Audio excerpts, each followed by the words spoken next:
Photo respiration process. तो photo respiration का मतलब क्या है? लाइट की प्रेजेंस में रेस्पिरेशन का होना, उसी को फोटो रेस्पिरेशन बोलते हैं।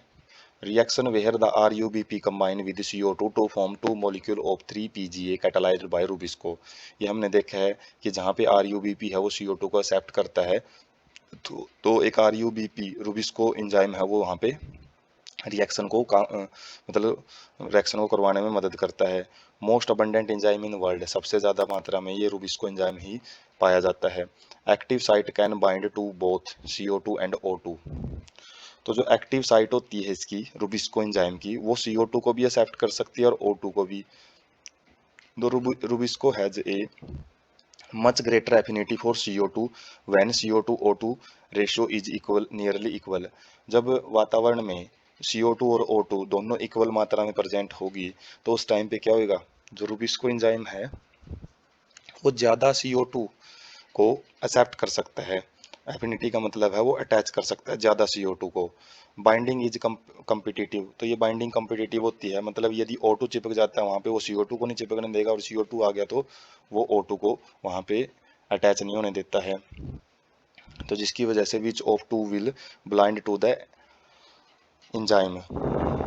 तो इसमें क्या रहता है कि ये डिटरमाइन करता है कि किसको ज़्यादा जो एंजाइम के पास अटैच होना है, इसी के ऊपर मेन जो फोटोसिंथेसिस है उसका रोल प्ले किया जाता है। In C3 plant some O2 does not bind to rubisco decreasing CO2 fixation.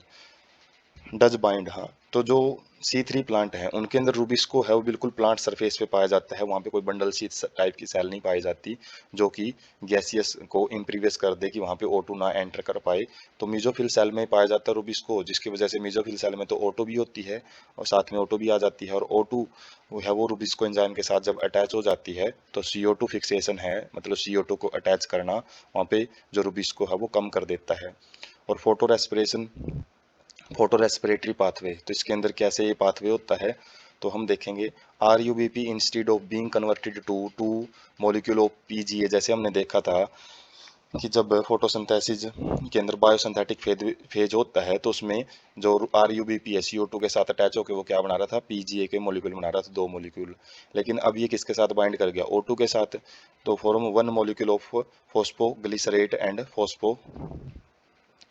Phosphoglycerate two carbon, मतलब ये मॉलिक्यूल बनाता है फॉस्फोग्लाइसरेट, और फॉस्फोग्लाइसरेट के ही ये मॉलिक्यूल बनाता है। और जो फॉस्फोग्लाइसरेट है नेदर सिंथेसाइज ऑफ शुगर, तो ये ना तो कोई शुगर सिंथेसिस करता ना कोई ATP की सिंथेसिस करता है।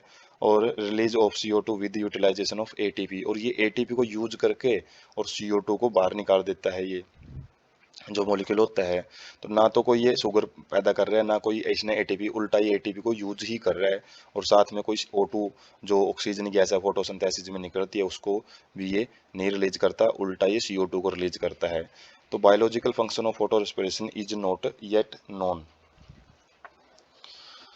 तो जो बायोलॉजिकल फंक्शन है इसका फोटो रेस्पिरेशन का वो अभी तक वैसे जाना नहीं गया है, इसका नुकसान ही हम यहाँ पे देख सकते हैं मेनली। और जो यहाँ पे एंड एक जैसे मॉलिक्यूल है ना, ये एंड वाला जो पोर्शन है जो फॉस्फोग्लिसरेट है 2 कार्बन, ये अगली लाइन से स्टार्ट हो रहा है यहाँ पे। ऐसे जो PDF आपको मिलेगा उसमें ये ठीक करके भी दे दिया जाएगा। उसके बाद है does not occur in C4 plant photo respiration. तो जो ये फोटो रेस्पिरेशन है ये C4 प्लांट में नहीं होता है। क्यों नहीं होता? क्योंकि due to mechanism that increase concentration of CO2 at enzyme site, जो रूबिस्को होता है वहाँ पे CO2 की कंसंट्रेशन को बढ़ाने का काम कौन करती हैं? Bundle sheath cell. और बंडल शीथ सेल क्या होती हैं? इम्प्रीवियस होती हैं, और CO2 को भी वहाँ पे किससे लेके आया जाता है? एक 4 कार्बन मॉलिक्यूल मैलेट या फिर एस्पार्टेट या फिर एस्पार्टिक एसिड के द्वारा लेके आया जाता है, जो कि केवल CO2 को ही लेके आता है, ना कि कोई ऑक्सीजन का मॉलिक्यूल वहाँ पे आने की कोई संभावना ही नहीं रहती। जिसकी वजह से वहाँ पे जो CO2 की कंसंट्रेशन है वो बढ़ा के रखी जाती है रूबिस्को के आसपास में। और रूबिस्को के आसपास में CO2 की मात्रा ज़्यादा है तो क्या करेगा फिर? कार्बोक्सिलेज एक्टिविटी ही करेगा, मतलब जो कार्बन डाइऑक्साइड गैस है उसी को एक्सेप्ट करेगा, और मिनिमाइजिंग ऑक्सीजनेज एक्टिविटी, और जिसकी वजह से जो ऑक्सीजनेज एक्टिविटी है उसकी कम हो जाती है। Productivity and yields are better in these plant, जिसकी वजह से यदि ये ज़्यादा CO2 को एक्सेप्ट करेगा तो ज़्यादा से ज़्यादा यहाँ पे जो प्रोडक्टिविटी है, ज़्यादा शुगर है वो बनाएगा, और show tolerance to higher temperature. और इनकी एक खास बात भी होती है C4 प्लांट्स की, तो ये ज़्यादा टेम्परेचर के अंदर भी सर्वाइव कर सकते हैं, क्योंकि इनके अंदर जो रूबिस्को एंजाइम है जो कि कार्बोक्सिलेशन करवाता है, आगे जो शुगर बनाता है, वो अंदर प्रेजेंट होता है मेसोफिल सेल के अंदर वाली साइड में, तो टेम्परेचर का भी कम इफेक्ट होता है। तो यहाँ से हम फोटो रेस्पिरेशन है और कैल्विन साइकिल है वो देख सकते हैं। तो यहाँ पे जो बात कर रहे हैं, ये जो रूबिस्को एंजाइम है, यहाँ पे तो O2 को रिलीज किया जाता है, तो एक दूसरे के अपोजिट हम समझ सकते हैं इसको। जो कैल्विन साइकिल है वो अपोजिट चलता है, मतलब उसके अंदर तो RUBP CO2 को एक्सेप्ट करता है, जब इसमें O2 को एक्सेप्ट करेगा। और रूबिस्को एंजाइम के अंदर ये दोनों एक्टिविटी होती हैं, इसको इसलिए इसको रूबिस्को मतलब कार्बोक्सिलेशन ऑक्सीजनेशन एक्टिविटी दोनों बोला जाता है। और ग्रीन कलर क्या रिप्रेजेंट कर रहा है कि ये हेल्पफुल है, रेड कलर क्या बता रहा है ये डेंजर सिग्नल है कि इसका कोई यूज नहीं होता। तो इसके अंदर क्या मिलेगा, 2P ग्लाइकोलेट या फिर 3P ग्लिसरेट, ये मॉलिक्यूल बनते हैं। 3P ग्लिसरेट जैसे हमने देखा है, ये ग्लाइसिन में कन्वर्ट होता है, और ग्लाइसिन में कन्वर्ट होकर क्या कर लेता है, ये अमोनिया और CO2 को बाहर छोड़ता है। और सीरीन सीरीन एक अलग मॉलिक्यूल बनता है, फिर ग्लिसरेट है, ग्लिसरेट से 3PG मॉलिक्यूल बनता है, और 3PG से ही फिर क्या बनता है, RUBP रीजनरेट होता है। और जब ये मॉलिक्यूल बनता है तो इसमें ATP की जरूरत पड़ती है।